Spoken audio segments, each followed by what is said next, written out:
Hear me now? Wait, wait, wait.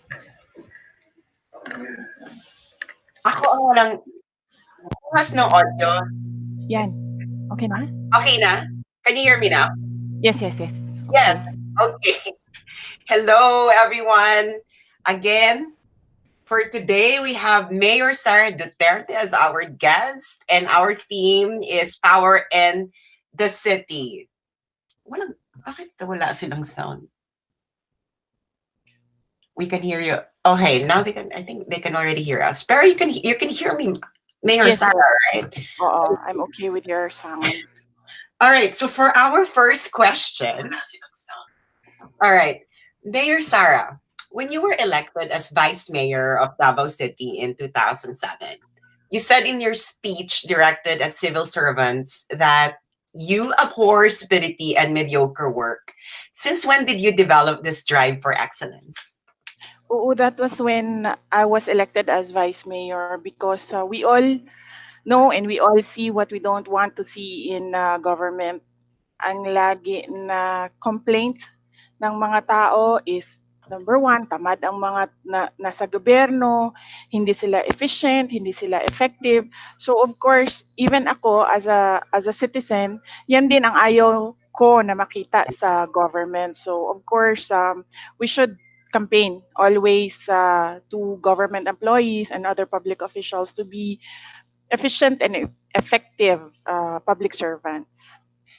Actually, when I talk before with people from Davao City, they say na you're very strict pagdating sa government work na parang meron, ewan ko, can you confirm this? So parang kahit yung mga TV pinaalis nyo sa mga offices, parang you just wanted people to focus on work?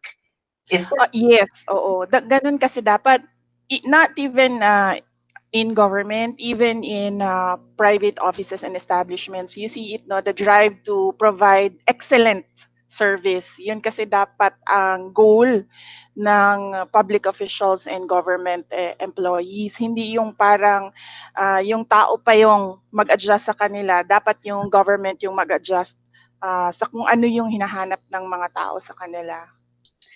Thank you. Mayor Sara, you appear to be very soft-spoken, yet we all know that you are also very fierce. Do you see yourself as someone who speaks softly but carries a big stick? Actually, yung totoo talaga, I'm quite shy and reserved. Oh, okay. Of course, my friends would say that, oh no, no, she's not shy. But I talk when I am with friends, but with acquaintances and strangers, I'm usually nagka-clam up ako. So, yan yung isa sa mga challenges ko. And then another thing is, meron akong stage fright. Really? Very, yes. Tama. Severe. Oo nga, no? Hindi niyo napapansin. No, I have severe stage fright na tulad nito. I don't usually do interviews, but I did this for you because I wanted to thank you for all your help to our President Duterte, no? Kasi, yun nga, grabe yung stage fright ko. And it takes a big effort for me to speak, to talk, to go on stage, to talk to people. So, malaki na effort yon sa akin. Through the years, natutunan ko na rin siya medyo i-refine. But I'm sure yung mga people who see through yung persona ko on stage would see na medyo anxious ako, pinapawisan lagi, ganon, because of the stage fright. Pero hindi, this is quite a revelation kasi we have always seen you as very fierce, very confident, and you know, I was about actually I invited you for our last session about being alpha personality, and then pero how do you manage this? Because you're always like in the face of the public. So how do you balance yung I think this is gonna be helpful for a lot of people who has anxiety problem facing the public. How do you handle this anxiety, Mayor Sara? I just suck it all up and then put a face and then go out there. I have to share this with you, an experience of mine. So I was a neophyte. Hindi na rin ako neophyte nun because I was already running for mayor, and in one of the campaign rallies, sa sobrang hindi ko naayos yung sa loob ko, I was talking incoherently, I was not making sense, and nalilimutan ko kung ano yung mga points and na dapat ko sabihin. Na after the campaign, after the rally, my President Duterte really talked to me. Sabi niya sa akin, "Are you drunk?" Sabi ko, "No, no, no. Are you, what is wrong with you?" Sabi ko, hindi ko of course, my father has a very strong personality and I'm sure wala siyang stage fright. So hindi ko masabi sa kanya noon. And then he told me na, "Look at this person, look at this candidate, look at this person. Kita mo ba siya? Mas magaling pa siya sa iyo eh." Yan. So yun. Ano ka lang I'm talaga? not, So parang, soft-spoken because I'm very reserved na tao, and malaki yung stage fright ko talaga. So that when I go out, it is really an effort sa akin na magsalita, makipag-converse, to carry a conversation, especially with acquaintances and strangers. With friends, wala naman problema eh, kasi kaibigan eh. so do you consider yourself as an introvert rather than extrovert? In a sense na I do not easily make friends, siguro, yes, oo.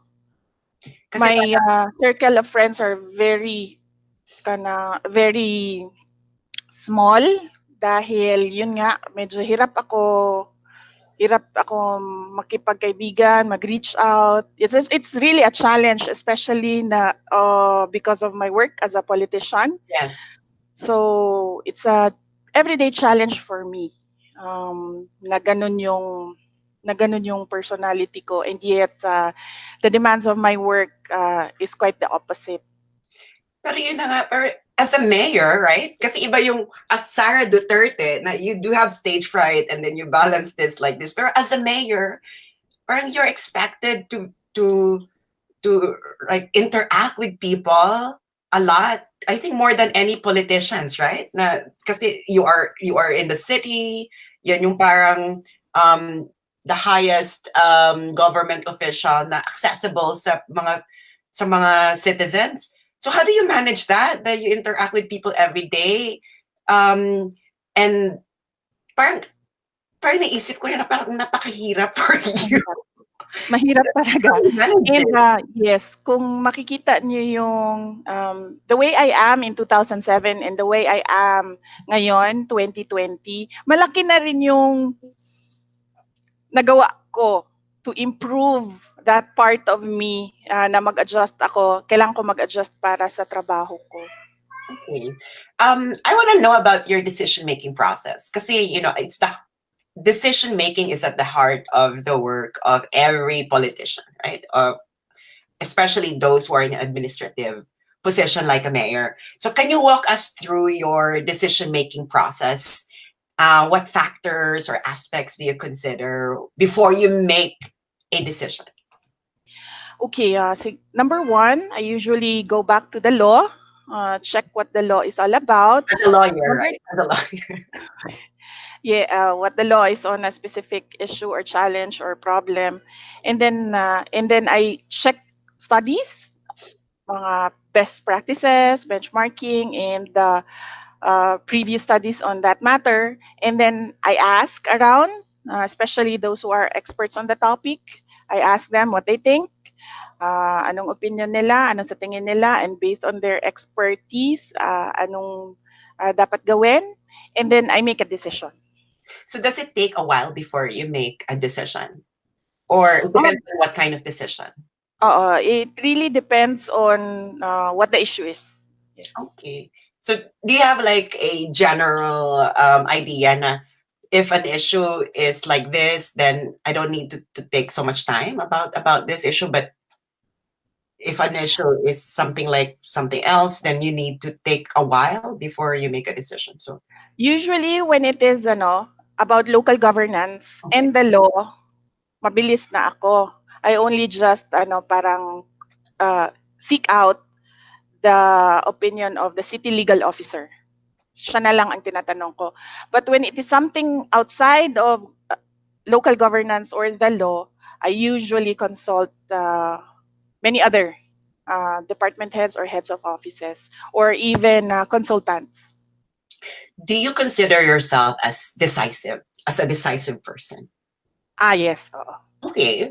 So, ano Oo. yan? Pag you made a decision, parang, yan na yan.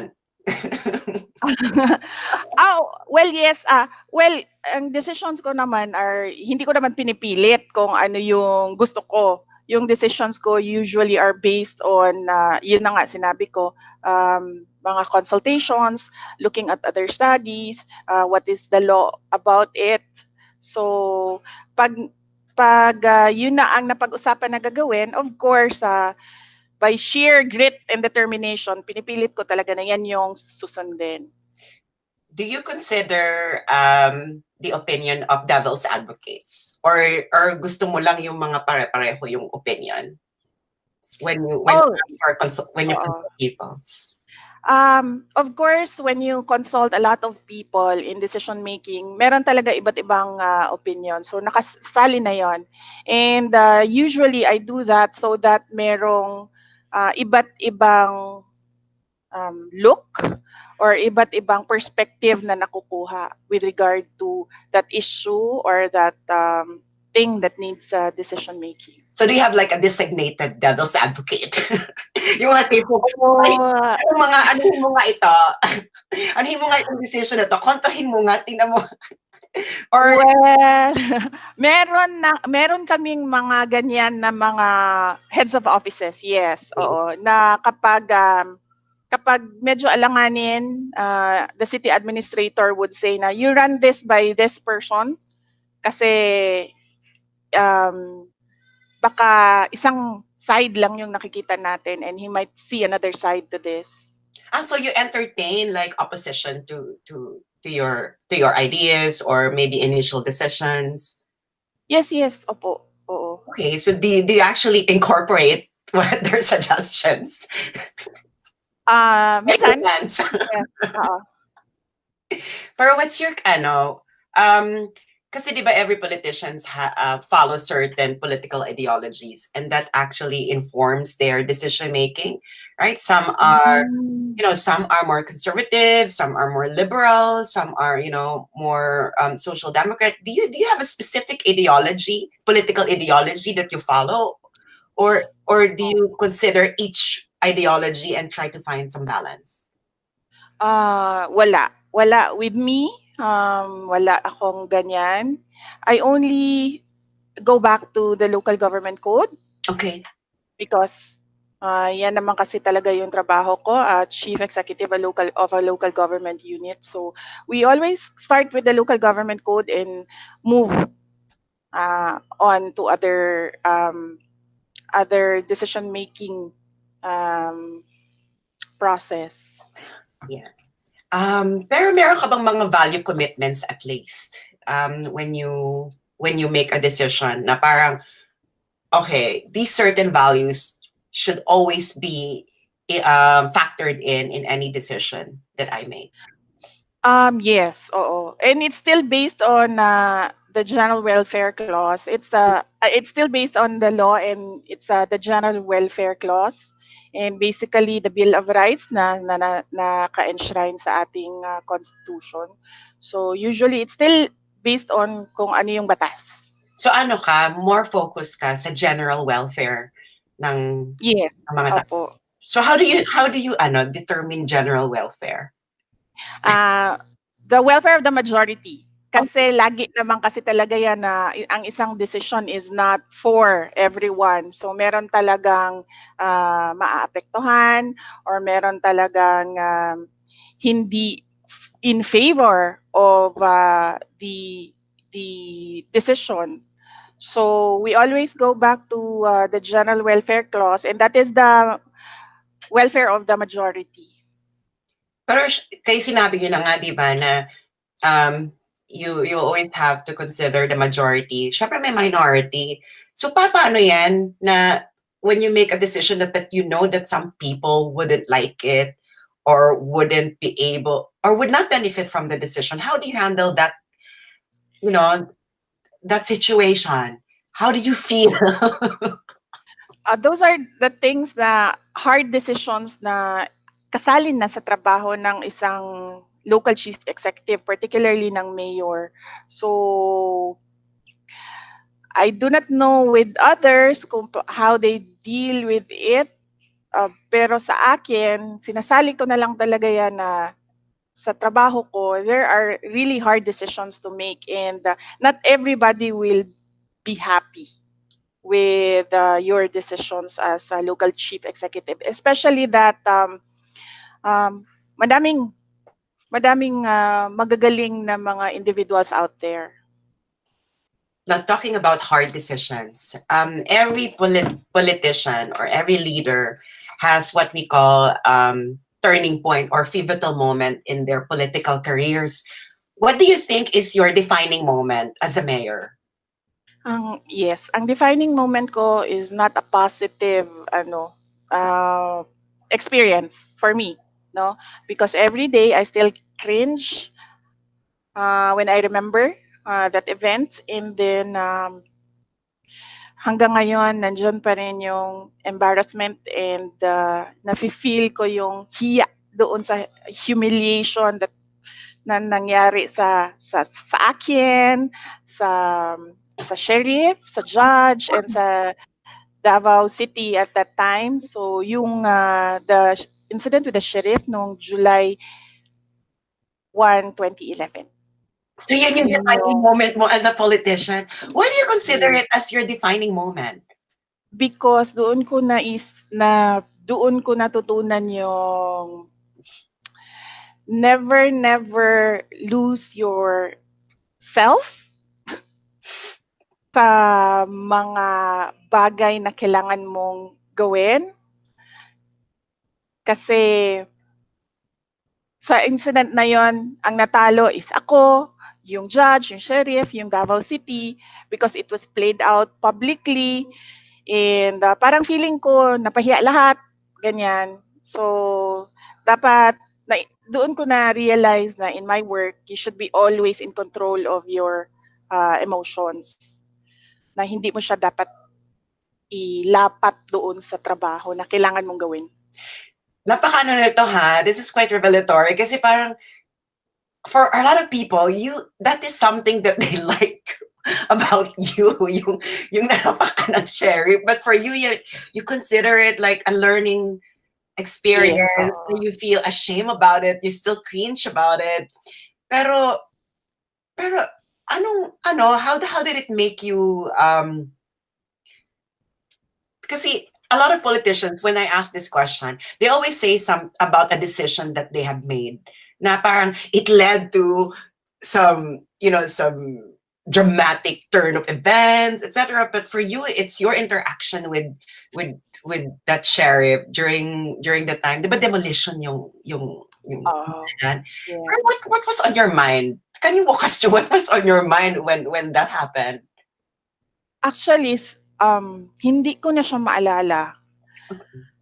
It took me a long time, a long time to watch yung video, yung news clips noon.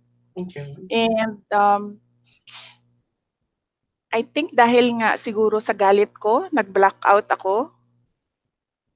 Nahimasmasan na lang ako when I was talking to him, and then nakikita ko na he was injured. So parang naisip ko na, ano ba nangyayari?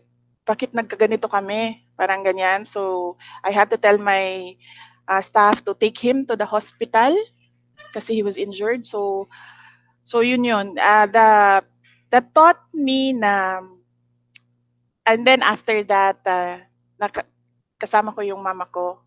And then she was asking me, what happened to you? Sabi ko, hindi ko rin alam, mama, what happened. Kasi nga, it was not only the demolition incident, there was an incident before that is yung flooding, Yeah. which killed 30 individuals. So parang nagpatong-patong siya lahat on that week for me and my work. And then, yun na nga, parang I lost it and it was very embarrassing and it should not happen again. Sabi ng mama ko that time sabi niya, alam mo, not all people are like you. Yeah. So, hindi ka naman nila maiintindihan kaagad. Kasi if you are fast, not all people are very fast. So, you have to make an effort to make them understand your work and what you need to do. So parang nakikita ko dito, Mayor Sara, na you are not uncomfortable with dealing with your mistakes. Is this Oh, part of your personality na or your leadership style na you don't shy away from admitting mistakes? oo. I usually say sorry when it is appropriate to say sorry. So, hindi naman wala akong problema in making mistakes because obviously, I am not a perfect leader. Ayun na nga, I'm really quite shocked na yun talaga yung incident, yun talaga yung isasagot niya dito sa tanong na to. Kasi I was even thinking kung should I ask about, Mayor Sara punching a sheriff when you were still a vice mayor at that time or mayor na po kayo? Mayor na ako noon, Mayor na. oo. My Mayor na. first term as mayor, yes. So Oo. parang I was like expecting yung mga sinasabi ng mga Davaoenyo na, na you kind of straighten out the bureaucracy. Parang yun yung ina-expect ko na isasagot ninyo about your defining moment as a politician. And then suddenly, you mentioned this mistake. So it's like kind of unexpected. So yeah, I'm quite shocked right now. Mag-recover pa ako. Oo, yun yung parang naisip ko na you shouldn't be that kind of a leader. Yun din ng learnings ko doon with what people advised me after that. Okay, so compromise. Pumunta na ngayon tayo sa mga nitty-gritty ng decision making. Like for example, compromising, right? Every leader must know when she or he should compromise. What for you would be the factors that you would consider before you make a compromise and before you don't make a compromise, right? When Sige. do you become tough in your initial positions, and when do you soften up? Okay. Sige. For me, I firmly believe that a leader should not compromise Okay. because magiging inconsistent ka and then you will lose your way. Kasi all things are paulit-ulit lang naman yung mga bagay sa local governance eh. So, hindi ka pwede mag-compromise on one and in the same situation, iba na naman yung decision mo. So, it has to be consistent. So, when you compromise, nawawala yung consistency mo, nako-confuse ang mga tao and nagiging inconsistent yung leadership mo. Pero Okay. pero if we are to talk na kailangan talaga mag-compromise, para sa akin, you can compromise when it is for the general welfare and you should never compromise when it will cause injustice. Okay. So meron ka talagang so there are just certain situations that you think that you may be able to compromise, right? Yes, oo. Kung sabihin natin na kailangan talaga mag-compromise, yes, you can compromise for the general welfare if it will mean that it will be for the good of the majority. Okay. So yun yung However, barometer niyo na kailangan yes, oo. However, kung mag-compromise ka and then it will cause injustice, even to just one sector or one group, I do not think na dapat mag-compromise. So for you, you value consistency. Yes, for a leader, dapat consistent ka talaga. so that people will believe you. Otherwise, if you compromise for the same set of facts, you compromise on the other, and you do not compromise on the other situation, and then pareho lang din naman sila, sasabihin nila na hindi na impartial ang decision making mo. So sasabihin na ng mga tao na biased ka na meron ka ng favoritism, mga ganon. So dapat kasi consistent talaga. Nakikita ng mga tao na like say for example, kaibigan, there's one thing na kaibigan mo yan or hindi mo kaibigan yan, the law should be applied the same to both. Ganon.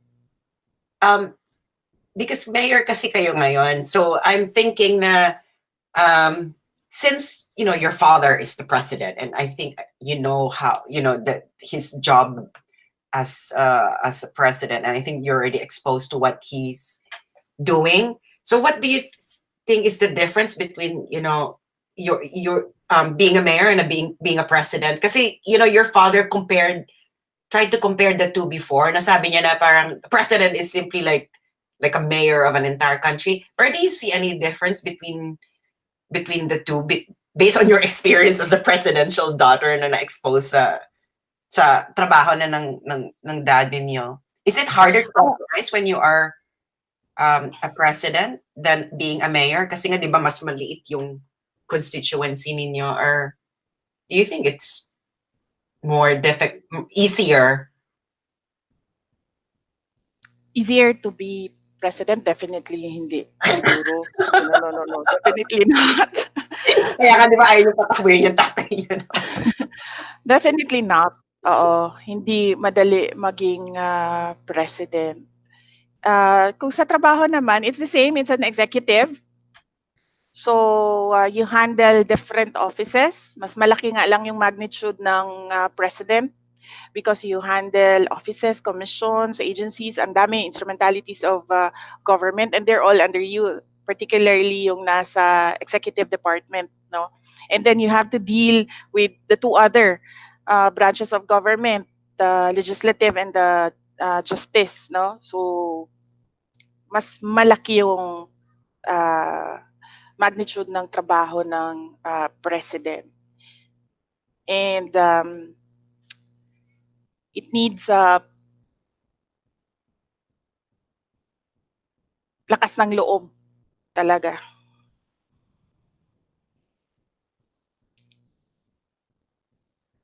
Nawala ang sound.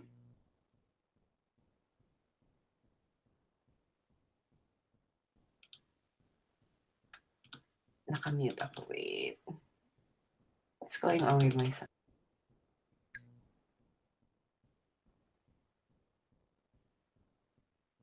Nawala ang sound.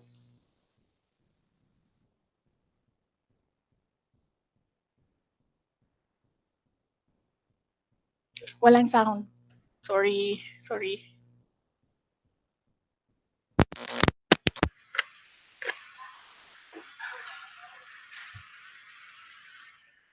Walang sound. Okay. Sa akin ba? Okay. Okay, can you hear me now? Okay. So we were talking about because we're still in the theme of power. So I would like to ask this question to you: what's the greatest lesson about power you've learned in your years of being a leader? Number one, great one lang, no? Lesson lang, no? It's temporary. Power is fleeting and temporary. So how do you use your power if you given that realization na power is fleeting and temporary? So how do you handle power? I usually ensure na your power comes with your position. So 3 years lang yun. Hindi mo alam kung marire-elect ka for the next year. So I make sure that the power that I have is translated into doing good for the city of Davao.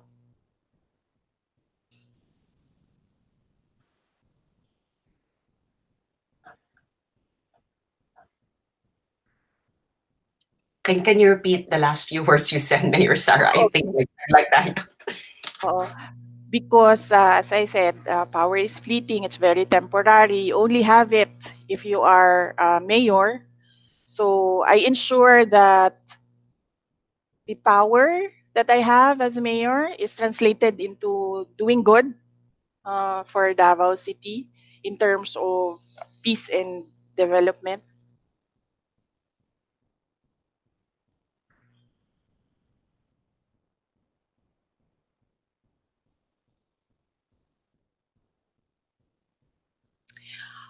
Oh, hello? I think,